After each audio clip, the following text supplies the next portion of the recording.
IV3 அறுபது வாழ்க்கை sir இருங்க சார் இருங்க சார்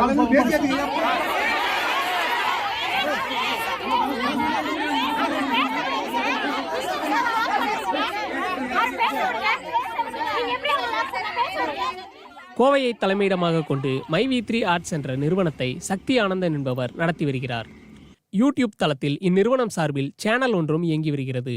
இதில் தினமும் 2 மணி நேரம் விளம்பரம் பார்ப்பதன் மூலமும் புதிய நபர்களை சேர்ப்பதன் மூலமும் அதிக வருமானம் பார்க்கலாம் என விளம்பரம் செய்யப்பட்டது.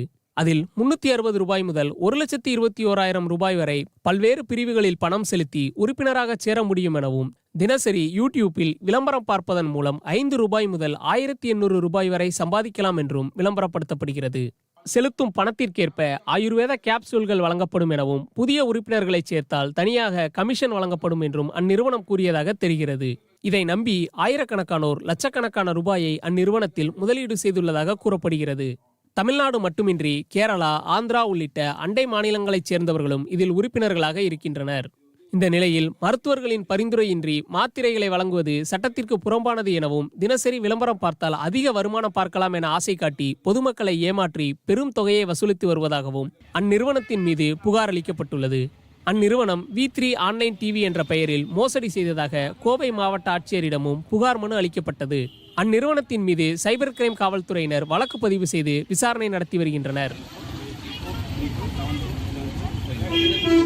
அதே நேரத்தில் தங்கள் நிறுவனம் குறித்து அவதூறாக பேசி வருபவர்கள் மீது நடவடிக்கை எடுக்க கோரி myv3 நிறுவன உரிமையாளர் சக்தி ஆனந்தன் தலைமையில் 200க்கும் மேற்பட்டோர் நேற்று கோவை மாநகர காவல் ஆணையர் அலுவலகத்தில் புகார் அளிக்க சென்றனர்.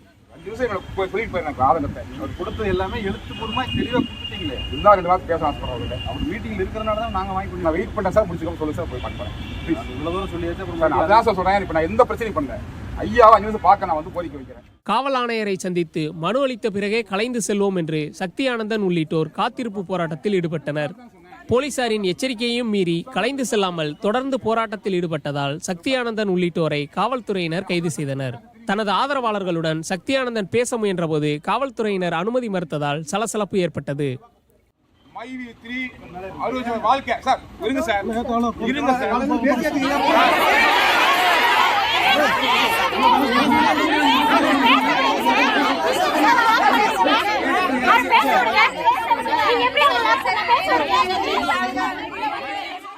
அரசு ஊழியர் கடமையை செய்ய வரும்போது அவரை தாக்க வேண்டும் அல்லது தாமதப்படுத்த வேண்டும் என்ற நோக்கத்துடன் செயல்பட்டது, பொது அமைதிக்கு எதிராக குற்றம் செய்ய தூண்டும் வகையில் நடந்து கொண்டது ஆகிய இரு பிரிவுகளில் அவர் மீது காவல் நிலையத்தில் வழக்கு பதிவு செய்யப்பட்டது.